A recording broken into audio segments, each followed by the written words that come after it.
Крупнейшая в Северной Осетии птицефабрика «Михайловская» покрывает более 15% потребностей республики в мясе и яйце. С введением санкций этих объемов стало недостаточно. Обновление фабрики и плановое повышение объемов производства пришлись как нельзя кстати. Напомним, 2 года назад правительством республики был поддержан инвестиционный проект, благодаря которому выделили средства на расширение производства птицевого хозяйства.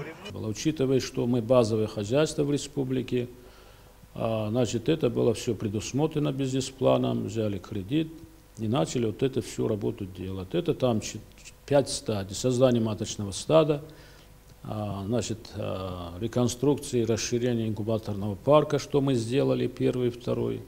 Третий – это, значит, частичная замена оборудования новыми, это в производственных цехах, это сделали. И строительство нового кормоцеха, который вот только сейчас мы пустили. Новые цеха, оборудованные специальной техникой, позволили увеличить количество голов, а также значительно облегчили работу специалистам.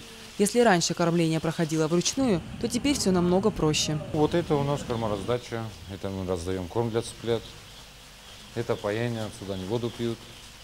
В суточном возрасте бумагу стелим, чтобы они не могут в кормушки залазить и чтобы оттуда кушали. Так все механизированное оборудование.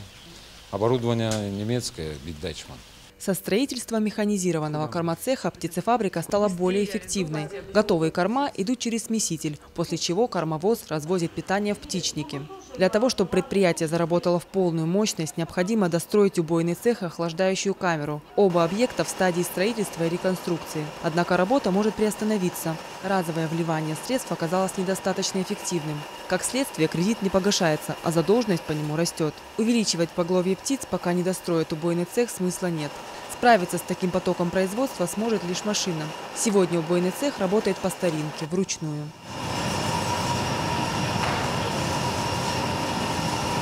40 миллионов рублей.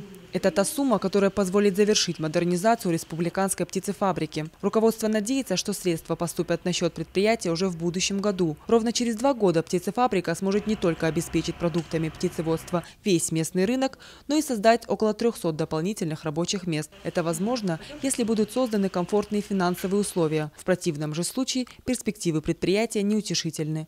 Ангела Кубалова, Фатима Макиева, Евгений Маркин, Осетия ТВ.